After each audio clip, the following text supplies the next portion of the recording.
Hey, this is Zulem Urbina, and tune into the relay for the latest news in boxing all around the world. Thank you for supporting myself and other female boxers. We truly appreciate it.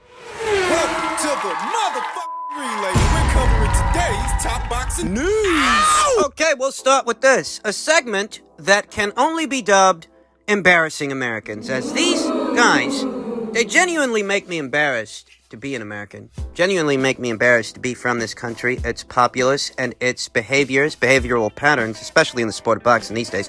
Gervonta Davis post-fight, after the Joshua versus Usyk fight, tweeted that he's not impressed. The two-time Mickey Mouse champion. Oh, you're not impressed? I touched on this in passing in my previous video. How could one such as Gervonta Davis, who swerved every relevant fight with every relevant fighter in his era, Fucking nerve of this guy. he's got all these contemporaries, all of these relevant fighters and all of these relevant fights that he could be having, yet he continues to fight off-brand opponents. Swerving his contemporaries. And not even for real titles, not even for real belts, for regular titles. He's a two-time Mickey Mouse champion, don't you know? Gervonta once said that he was going to move up in weight and take on Josh Taylor.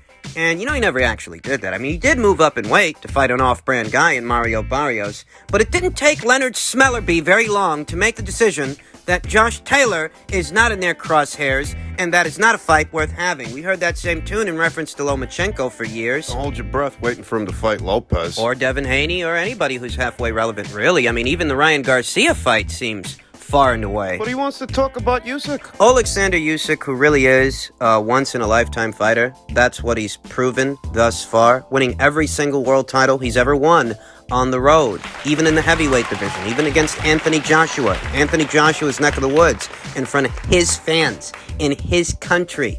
Alexander Usyk secured the W. Gervonta wants to throw shade at him? Well, he's being bubble-wrapped and encased in 10 feet of concrete to protect him from what challenges are out there in his own division, in his own weight class. This guy wants to chime in, and the fucking nerve of this guy. Way to begin. He's a protected fighter if I've ever seen a protected fighter. He's a hype job if I've ever seen a hype job. There just ain't enough words. Celebrating his own mediocrity. No real interest and no ambition in proving that he's the best in show. He's not that kind of fighter. He's a fucking embarrassment is what he is. He's a parody of a boxer, a parody of a champion. He's a pantomime. He said he was going to move up and fight Josh Taylor close to 2 years ago. Only so that 2 years later he'll move up and fight Mario Barrios instead, for a Reggie belt, no less. I mean, this is what goes on in the American boxing scene, and the American boxing audience dwindles. On his watch. And the watch of several other American fighters, Michael Hunter among them, whose lone defeat did come at the hands of Alexander Usyk post-fight. Michael Hunter tweeted, Hunter versus Usyk too. "What the fuck have you done to get a rematch with that guy? Didn't you just swerve that Croatian? Filip Pogovic, and what was supposed to be an IBF final eliminator. If you would have had that fight and won that fight, you would have been in line for this fight.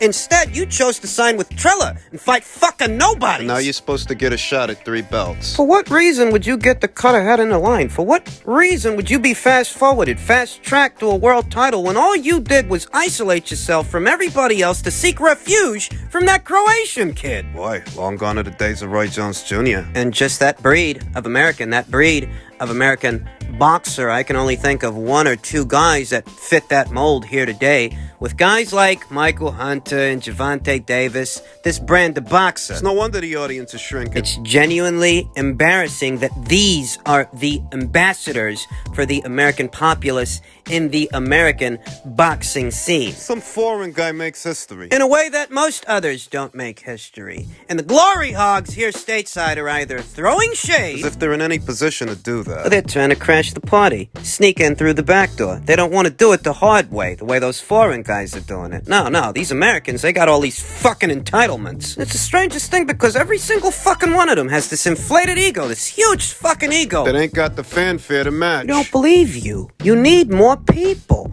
They see these foreign guys take all these chances. Yeah. These foreign guys, these legacy fighters, like a Josh Taylor, who came here stateside to pursue the undisputed 140-pound championship.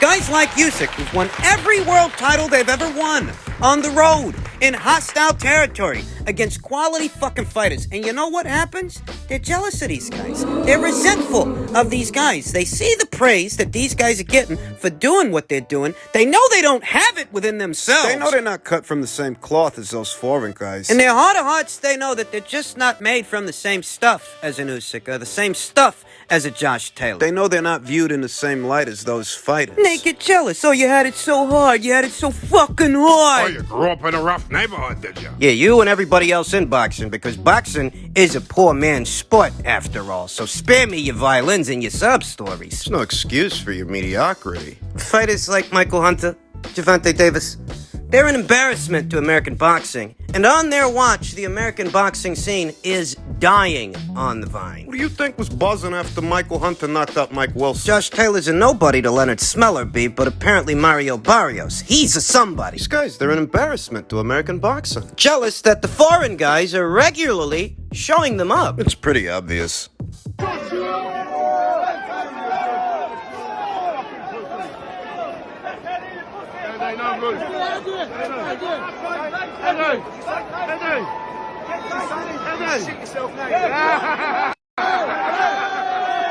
That was Mr. Eddie Hearn snapping back at the trolls, the drunkards. They cleaned that shit up when they saw him turn around. It is unfortunate that there are people like this in today's society. It sucks. The jeers from the spectators in what is this spectator sport, it's an occupational hazard, and unfortunately, Comes with the territory. so now there are those out there saying that Anthony Joshua was never any good to begin with, and they've quickly written him off the same way they wrote him off after the first Andy Ruiz Jr. fight.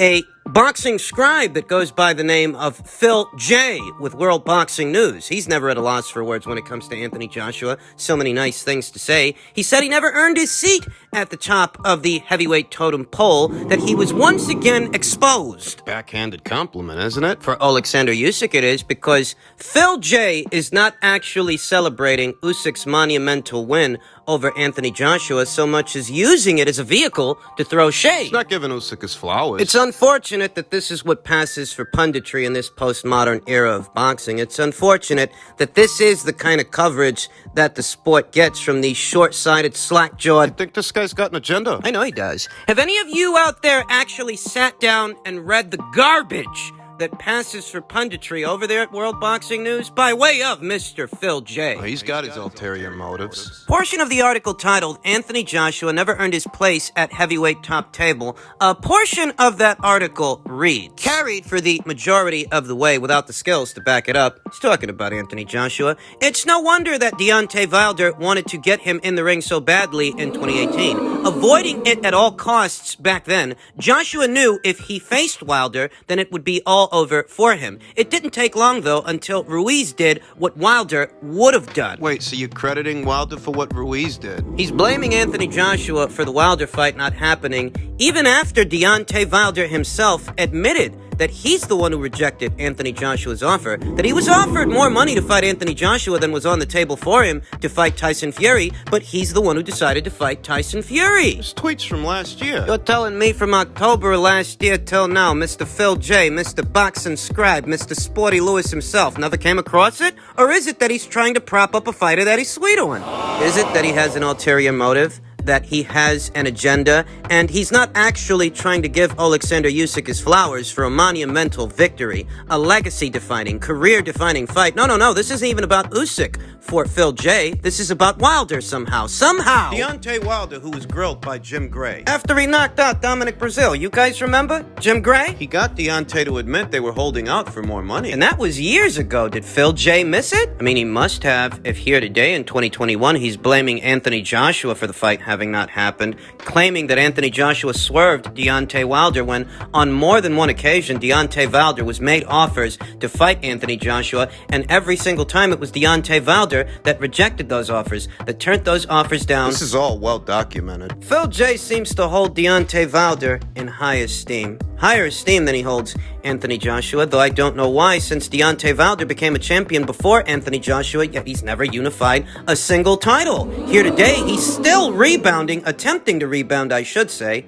off a loss to Tyson Fury in February of last year, and Deontay Wilder has not been, for the American boxing scene, what Anthony Joshua has been to the British boxing scene. I mean, Deontay Wilder ain't the face of boxing in his own fucking country. Canelo is. A Twitter account that goes by the name of Southern T says, if you're still putting Anthony Joshua over Wilder with only losing to Tyson Fury, you're one of two things, a fucking hater or a racist. Ain't Anthony Joshua the same race as Wilder? Yeah, that doesn't make any sense. And neither do Deontay Wilder's faction of fans, his butt boys, that tried desperately to steal the thunder from other fighters. Tried to do it with Ruiz. And here they are doing it again with Alexander Usyk. The problem these guys got with Anthony Joshua is that he made Deontay Wilder look bad. He exposed him. Regardless of his own career setbacks. Regardless of the loss to Andy Ruiz Jr., regardless of the loss he suffered yesterday to Alexander Usyk, Anthony Joshua helped to bring to light certain things about Deontay Wilder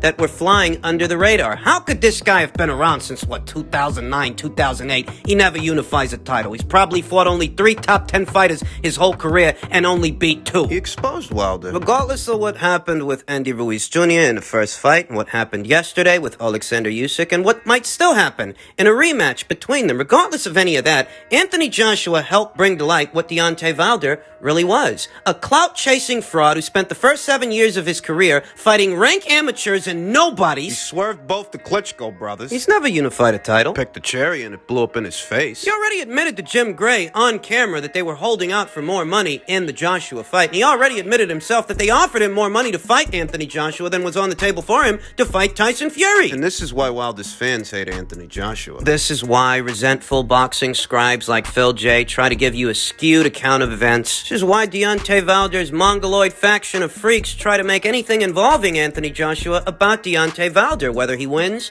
or he loses. But yesterday's monumental win has absolutely nothing to do with Deontay Wilder, and it reflects quite poorly on Wilder that a cruiserweight beat him to an Anthony Joshua fight when he's been there the whole time, pussyfooting around. In a time it's taken Deontay Wilder to reject several offers from Matchroom to fight Anthony Joshua, a cruiserweight, and Alexander Usyk found time to become that division's undisputed champion, get his feet wet at heavyweight, and become a unified champion there, fighting the guy that you were supposed to fight had you not rejected those offers. That hasn't changed. It's unfortunate that Anthony Joshua suffered his second career loss yesterday at the hands of Alexander Usyk, but him suffering that loss doesn't change events long since past. It doesn't rewrite history. Wilder didn't do anything yesterday. Usyk did, because Deontay Wilder was too big a chicken shit to take the fight. Even if Anthony Joshua don't win the rematch and this is the beginning of the end for him, the same applies. They don't get no fucking credit for that. He's still a fraud. How do you feel right now?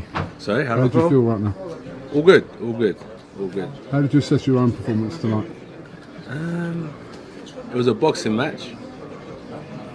Good 12-rounder. Good experience. And look, I let a few people down. Obviously people that support me, and then there's other people that probably thought I should have gone with a different game plan. But at the end of the day, he won, I lost, and all I got to do is get back to the drawing board, hustle, put in the work, and over the period of time I'm boxing, just change the script and get another W, fight for the championship belts again, and get back on that gravy train. What do you believe you can do differently to beat him in the rematch? A few things, you know, a few things. Yeah, a few things to be fair. I watched the fight back already, and there's a few things. When you're in there, it feels different. You know, when I'm in there, I always, you ask certain fighters, and I got robbed. But when you go back and watch it, it's like, oh, that's the mistakes I was making. There's certain things that I know I can improve on for sure. And there's certain things that he probably can improve on. That's why I feel like the next fight will be phenomenal. But no doubts you want that rematch? No, not at all, no doubts at all. I got an opportunity, a great opportunity at becoming 3-time heavyweight champion of the world. What a blessing. So I'm going to take it with both hands and put the work in. And I appreciate everyone that came out tonight. There's lament, obvious lament, but there are no excuses. There weren't any excuses after the Ruiz fight, the Ruiz loss, and Anthony Joshua has no excuses to offer up now. He's a great ambassador for the sport, this guy. And he's taking his lumps like a man. There's no talk post-fight about the costume being too heavy or the trainer being the saboteur, shake weights in the gloves. No, you won't hear that kind of crap from Anthony Joshua. This is why Deontay Wilder's fans, this is why they hate him so much. He says he wants the rematch. He wants the second fight. After the loss to Andy Ruiz Jr., after that fight, It was clear what Anthony Joshua could do differently. what he had to do, I myself was quite confident that in a second fight, he could make the necessary adjustments to win those belts back. In this situation, I'm not so sure because this is a far more difficult puzzle to solve. Strength of arms won't be enough. That much we know. If Anthony Joshua gets all gung-ho, starts swinging for the fences, using his size, using his power, he could gas out that much sooner. Yeah, being physical didn't work for Derek Chisora. And it won't work for Anthony Joshua. It really isn't that simple with this guy. Or he could definitely stand to be more aggressive and assert himself more, but just giving the guy the bum's rush, he'll just end up burning through his energy reserves that much faster if he takes that approach. So at the same time, the chess match didn't work. Boxing with the boxer didn't work out for Anthony Joshua in his own neck of the woods, in his own backyard. Fighting a cerebral kind of fight, a cat and mouse kind of fight. What the hell can he do? Listen, I can think of one or two things that Anthony Joshua can do differently in the second fight that I didn't see him do in the first. Things that I expected, but things that didn't actually happen.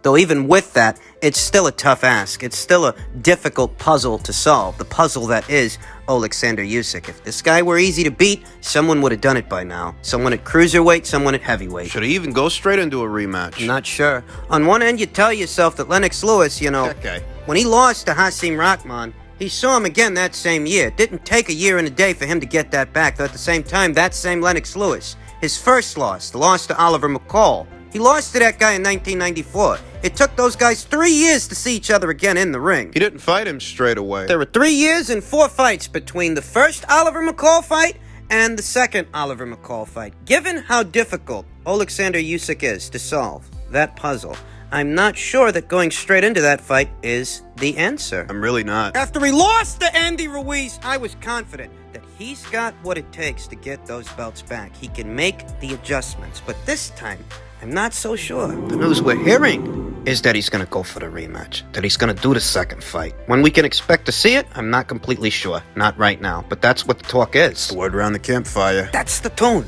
the junkies are singing.